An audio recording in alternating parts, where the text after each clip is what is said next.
আদালতত বিষয়টো বিচাৰাধীন হৈ আছে।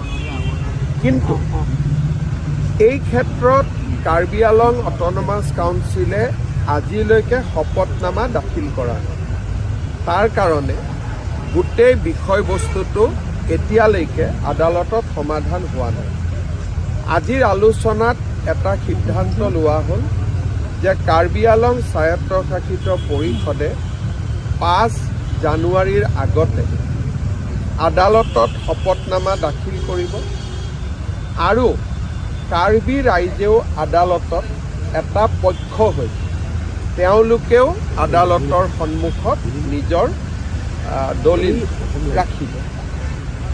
ৰাজ্য চৰকাৰেও আদালতক অনুৰোধ কৰিব যে যিহেতু বিষয়টো স্পৰ্শকাতৰ খুব সোনকালে ইয়াৰ ৰায়দান কৰিব লাগে, যাতে আদালতৰ ৰায়দান অনুসৰি আমি ব্যৱস্থা হাতত ল'ব পাৰোঁ।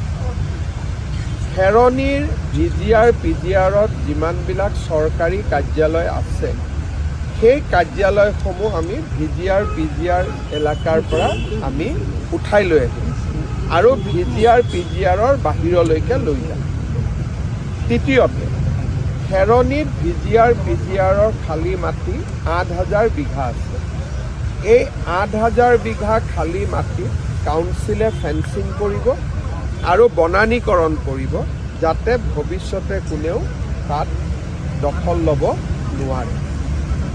যিজন ব্যক্তিৰ পুলিচৰ গুলীচালনাত মৃত্যু হ'ল, কাউন্সিলে তেখেতক এটা চাকৰি দিব। ৰাজ্য চৰকাৰে অতিৰিক্তকৈ 10 লাখ টকাৰ ক্ষতিপূৰণ দিব।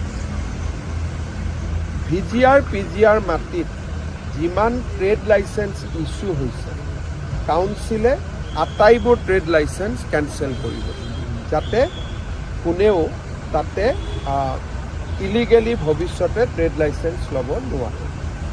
ইয়াৰ উপৰিও কাৰ্বি আংলঙৰ VGR PGRৰ মাটিক বাদ দি বিভিন্ন ডিপাৰ্টমেণ্টৰ মাটিও মানুহে এনক্ৰ'চ কৰি থৈছে।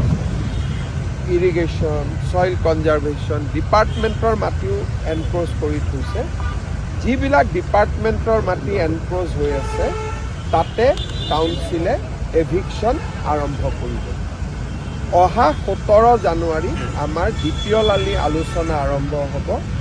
তেতিয়ালৈকে হাইকোৰ্টৰ পৰাও আমি এটা সুবিচাৰ পাম বুলি আশা কৰিছোঁ। এই আলোচনাখিনিৰ উপৰিও কাৰ্বি আংলঙৰ কাউন্সিলৰ কেইবাখনো rules, conduct of election rules, land এলিয়েনেশ্যন